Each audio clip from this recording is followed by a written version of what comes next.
Indonesia is actually the second largest contributor of marine plastic behind China. And it's not uncommon, especially during the rainy season when the rivers are being flushed, that you'll go for a dive and you will suddenly find yourself enveloped in schools of plastic which dwarf any fish schools you've ever seen.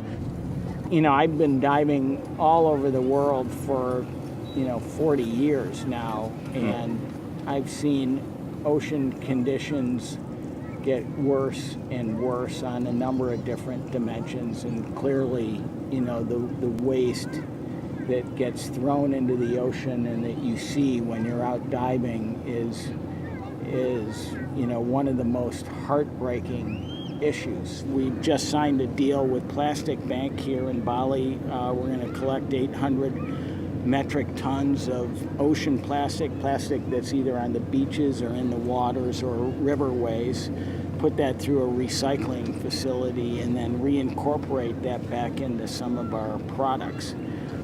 One of the things I would say is that I really do think that the stand that Fisk Johnson is taking in not just dealing with one part of the cycle of ocean plastic, but trying to deal with it in a more comprehensive fashion, all the way from collecting it to sorting it and then setting up a recycling center to actually deal with it and then incorporating it into your products. Mm-hmm. That's a sea change. You are fundamentally trying to look at every piece of that cycle.